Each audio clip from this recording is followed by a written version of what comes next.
Welcome to Bulldog News. Last week, students competed at an academic meet. Here's David with the story. Students left at 6 a.m. to travel to Tarrant County College to compete. Journalism team did well with Raina Hernandez playing third in editorial, Ashton Bounds placing first in feature writing, and Alexis Garcia placing sixth in feature. Kylie Hartso also placed second with her prose performance. Mrs. Ballinger is Kylie's coach for speaking.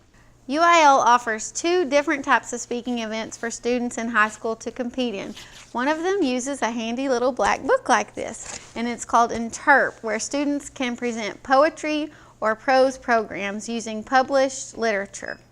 The other speaking event that students can do is called extemporaneous speaking, and students in this category use an iPad and other news sources to come up with speeches based on topics from recent news events. They either persuade the audience or inform the audience in a timely manner. Also placing at the contest were Leanna Crow, 3rd, and Austin Hamner, 4th in calculator, Bailey Glaze, 2nd in spelling, Paul Nichols, 4th in current events, and Ashley Ruby and Elizabeth Parks, who placed 4th and 5th in computer apps. Also in school news, changes have been made to lunch procedures. Here's Brandon. Our cafeteria recently implemented a pen pad system into our lunch line. Each kid, pre-K 4 through 12, was assigned a number that they will punch into the pen pad during breakfast and lunch. This program began this past Wednesday and should help the lunch move more smoothly. With the growth of our school has seen, our school isn't the only thing seeing new changes. Our nation swore in the new president last week. Here's Ashton with a few facts about inaugurations. The inauguration of the President of the United States is a ceremony to mark the commencement of a new 4-year term of president. An inauguration ceremony takes place for each term of the president, even if the president continues in office for a second term. Did you know that in 1937, the 20th Amendment changed the date of the inauguration from March 4th to January 20th? The longest inaugural address ever was when William Henry Harrison was sworn in 1841. It was during a snowstorm, and Harrison died 1 month later from pneumonia, contracted on the inauguration day. In 1801, Thomas Jefferson became the first president to take the oath of office in Washington, D.C. Here's Morgan with more on the inauguration for President Trump. On March 4, 1801, Thomas Jefferson gave the first inaugural address in Washington, D.C., in which he said, "Every difference of opinion is not a difference of principle. We have called by different names, brethren of the same principle." There were many different opinions with this. In his speech, President Trump spoke of a great national effort to rebuild our country and to restore its promise for all of our people. He also pointed out that when America is united, America is totally unstoppable. President Trump finished his speech with "Together we will make America great again," his slogan throughout his campaign. The next day, protesters took to the streets to voice their opinions against many of President Trump's plans for the future. Here's Maddie with more. 3 million people from all over the world joined together in multiple locations for what was known as the Women's March. The march was suggested by a woman on Facebook, and the original march was planned for Washington. The movement grew to include marches in all 50 states and numerous countries, including England, France, Israel, India, and even Antarctica. Marchers were highlighting issues such as reproductive rights, immigration, and civil rights. This protest was the largest in U.S. history. Some of our students witnessed this historic event. Protesters Friday night who damaged buildings and started fires will be charged with felonies, but Saturday was the largest non-violent protest in history, wielding no arrest. The march isn't the only thing happening in Denton. Here are Yolanda and Macy with something odd in Denton. 5 miles south of Denton stands an old bridge constructed in 1884.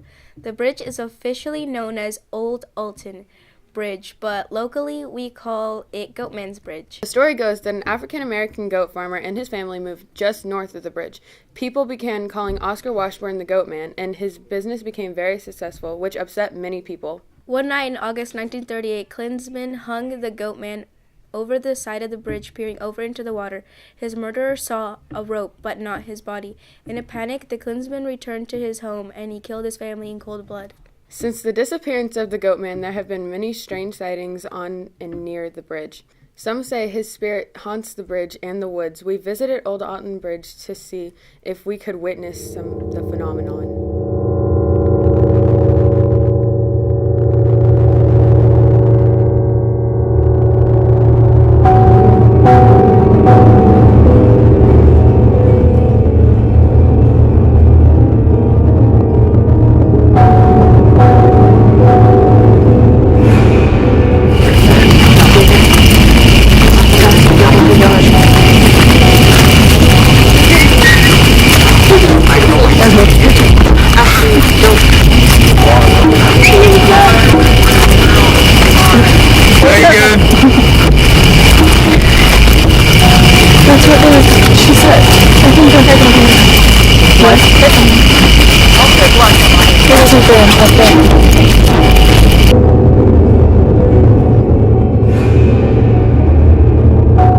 The Goatman Bridge is part of our history, and for Tioga, so is Clark's Outpost. This restaurant opened in Tioga in 1974. Owner Warren Clark passed away in 1977, and the restaurant was run by co-owner James Hilliard until it burned down last year. Mr. Hilliard promised to rebuild, and that process has begun. Another historical event was when Tioga won state at volleyball. Here's Brittany. Again. Andrea Perez was voted Player of the Year for 1A schools. This is an amazing honor.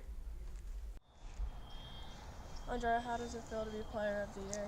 I don't know. I'm really honored to have this award. It gives me a lot of confidence, and hopefully it's going to open up a lot of opportunities for me in the future. But I'm really thankful for my coach and my teammates. And do you have anything to say to your coach for nominating or for you being nominated as Player of the Year? That she's a really good coach, and I love her to death. And what are your expectations for next season?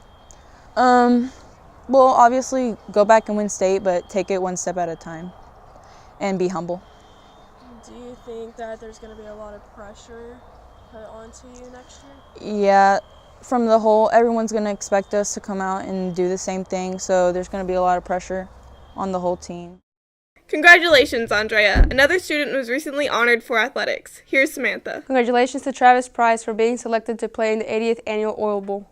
I'm really excited to play in this game. It's a true honor, and it's the second one I've been selected to, and the second one is for me and Will, and I'm really excited to sit there and spend the first part of my summer playing the sport that I love the most. A local town was hit by a tragedy recently. The city of Little Elm lost one of its heroes when Detective Jerry Walker was killed in the line of duty. Tioga student Ethan Peach volunteers for the Little Elm Fire Department and had this to say about Detective Walker.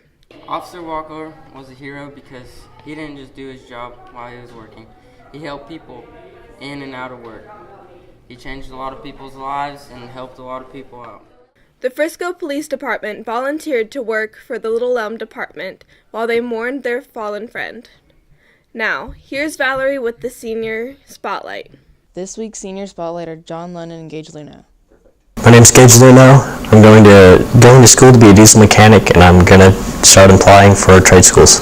I'm John. I do ridiculous amounts of college in UL, and I want to be a computer programmer. From everyone at the Bulldog Broadcast Network, thanks for joining us.